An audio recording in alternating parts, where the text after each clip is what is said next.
What's happening, everybody?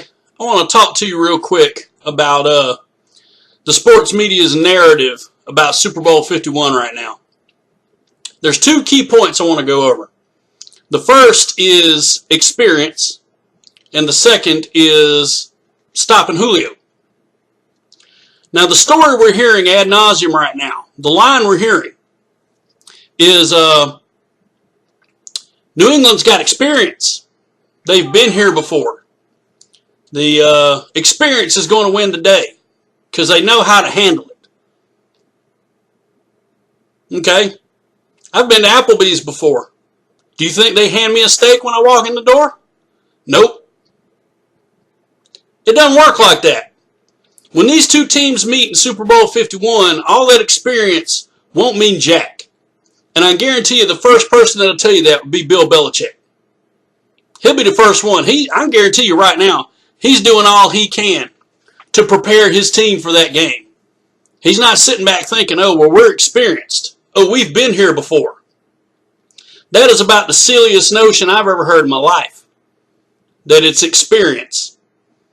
What you're saying is that you expect Atlanta to not show up, kind of like you've done for the last 6 weeks, and they've proven you wrong for the last 6 weeks.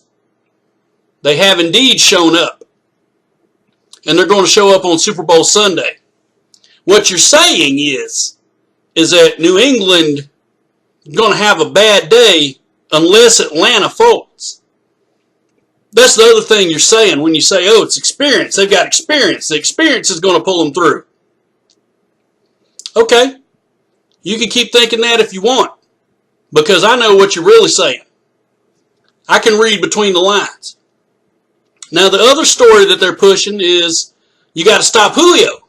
Oh, if New England can stop Julio, then they'll beat the Falcons.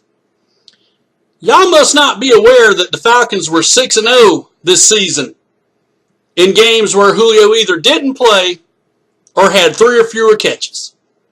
6-0. Because there are a lot of other receivers out there. There's a pretty stout running game where the running backs are also receivers.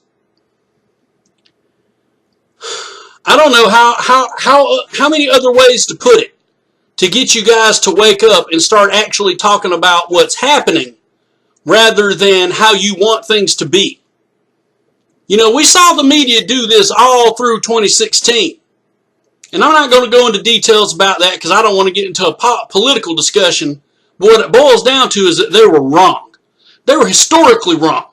And we're seeing the sports media do the same thing in regards to the Atlanta Falcons. You've got a narrative that you want to stick to. And you refuse to change the record despite what's going on. Such as Skip Bayless tweeting out that Tom Brady played much better than Matt Ryan in the conference championship games.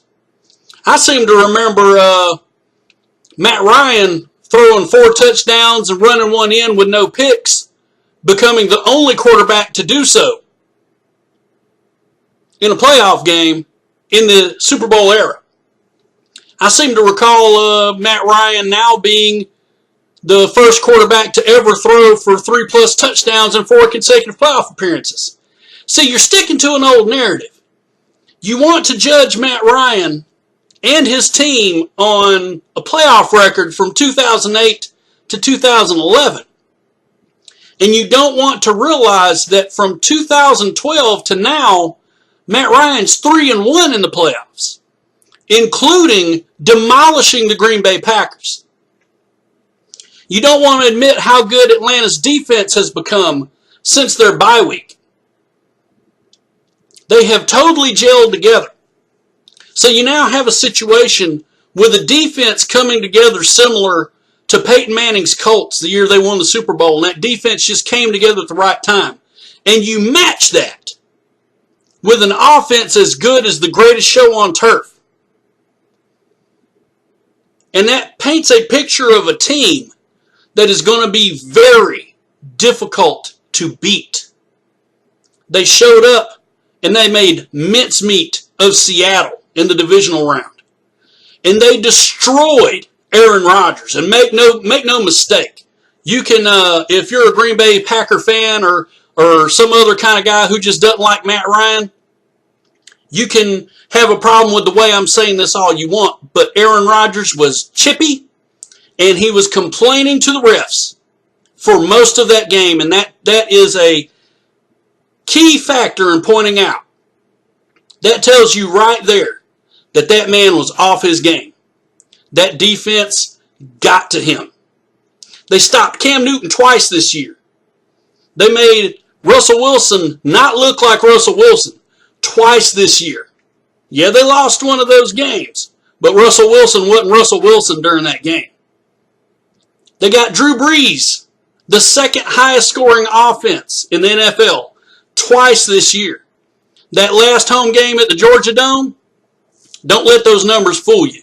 Without a couple special teams flubs in the second half and late in the fourth quarter, that game would not have looked as competitive as it does on paper. Trust me, it wasn't. It wasn't. That game was over before the third quarter was over.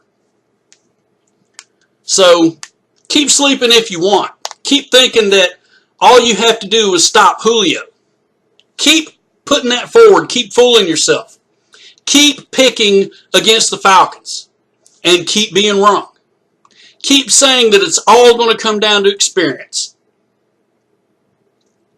When Super Bowl 51 starts, it won't matter what the New England Patriots did in 2002. It won't matter what the Atlanta Falcons did in 1998. None of that is going to matter. I'm not walking into Applebee's and getting a steak because I've been there before. That's not how, to quote the Geico commercial, that's not how this works. That's not how any of this works. So keep sleeping. Keep being wrong. Media, you've been wrong all year. You've been wrong since 2016. Sports media, you're doing the same. Keep on doing it. You're adding fuel to the fire. You're making yourself look foolish. I'm loving it too. Because my Falcons are going to win the Super Bowl. This is not going to be some gimme game for the Patriots. This is not going to be some walk in the park. This is not going to be the Atlanta Falcons show up and crumble and the Patriots win on experience alone. So, sports media, again, it's time to change the record. Rise up. I'm out.